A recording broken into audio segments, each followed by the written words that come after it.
Welcome back. Just as we were telling you before our quick reprieve, the governor of Imo State, Okorocha, played host to the Consular General of the United States of America. His name is Mr. John Bray in Owerri, the Imo State capital, where he appealed to the United States government to provide a comprehensive list of all Imo citizens serving jail terms across America. Governor Okorocha said the reason is to get details of the offenses committed in order to know if they've been tried and convicted, because some of them are languishing in various prisons over offenses they did not commit, according to him. The U.S. Consular General, Mr. John Frey, who had closed-door meetings with the governor on some of the issues raised, says he's ready to partner with the Imo State government. I want to say to you here, Mr. Consular General, is that we have a lot of our sons and daughters all over the world. Most of them are languishing in jail. Some of them going through offense. Some of them victims of social circumstances. And we would like to appeal that this relationship I have with you, that I would like to have the names of all Imo sons and daughters in American prison. If one of the offenses they have committed, let's take a second look at it. And if there are people that can be brought back, we'll be willing to bring our sons and daughters back. Most of them left many years ago for reasons of hopelessness in their nation and their state. But now that hope has come, we'll be willing to come back home. So we'd appreciate it if the office can make available to me the list of Imo sons of Nigeria this time. Imo sons and daughters in your various prison. I want to take a look at the offenses and see how we can work together. If there's some available, we can bring them back home and get them something to do because they concern me, and as their governor, I take responsibility. The purpose of our visit today is we're here to meet and learn from a wide variety of people to see how people in this part of the country live and work. And we're also here to experience the many rich cultural traditions throughout the region. In particular in Imo State today. We've met with the governor, we've met with some individuals of civil society, we've also met with some members of the federal government. The United States Consular General, Mr. John Bray, before him, Imo State Governor Okorocha. To election matters now, the Independent National Electoral Commission, INEC, says it has no intention of scrapping the use of card readers for the conduct of elections in Nigeria. The new resident electoral commissioner for INEC in Edo State, Sam Olumeku, who revealed this today when he paid a courtesy call to the Edo State Commissioner of Police, says INEC will not go back on its word to continue to use technology to improve the conduct of elections in the country. The Edo State Commissioner of Police, Chris Ezike, pledged to collaborate with INEC to ensure free and fair polls in Edo State. The stage is being set for the conduct of the governorship election in Edo State. Internal politics is in high gear among political parties, with aspirants jostling for recognition from party delegates. Though no date has been given for the conduct of primaries by the Independent National Electoral Commission, the latest sign of INEC's preparedness is the posting of a new resident electoral commissioner to Edo State, who, in a courtesy call to the State Police Command, blamed the desperation of politicians for rancor that has characterized Nigerian elections. There is a nexus, a very important one for that matter, that exists between the conduct of elections and development. Because unless all of us agree that a particular person should be our leader, if we foist another person on the people, then there is a problem. So, looking at all this, we have found out that one principal cause of this problem is the mindset of our political leaders.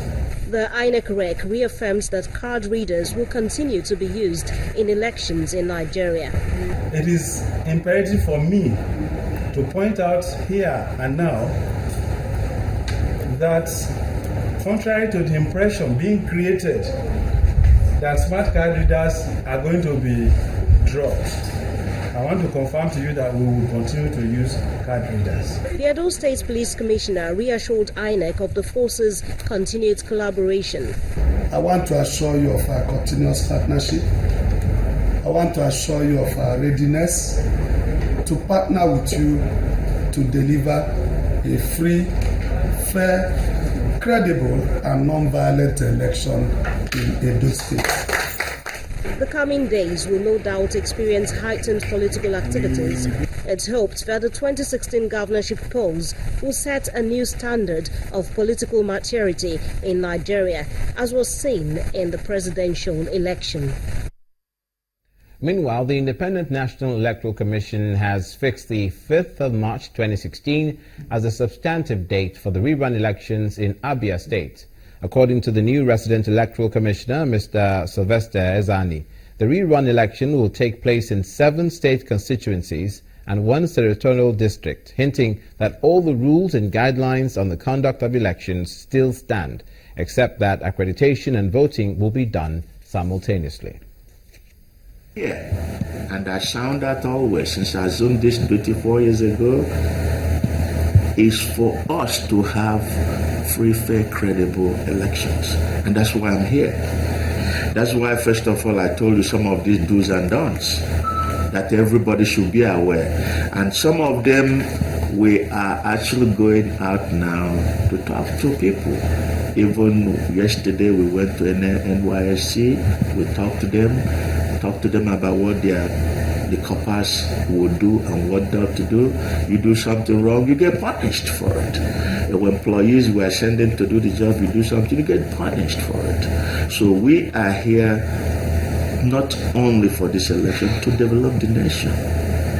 When the election is fair, credible, it involves all of us.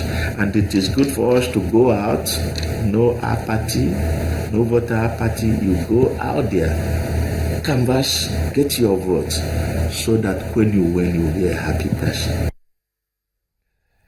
It'll soon be time to stand up and be counted in Kwara State. That's because the National Population Commission in Kwara State has begun making people aware of the need to be counted during the 2017 National Census exercise. Currently on an advocacy visit to traditional rulers across the country, the Federal Commissioner of the Commission solicits for the support of traditional institutions in educating the populace on the importance of the exercise. So, what enumeration area demarcation is not, is that it is not enumeration of population. And persons will not be counted during the exercise. But one exercise will take place. I don't want it to be confused with the enumeration area demarcation. What is going to take place is going to be the normal registration of births. Some people will be doing that. So because,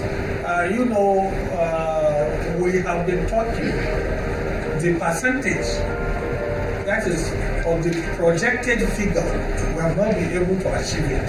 And that is why wherever we have any slightest opportunity, we make use of that opportunity.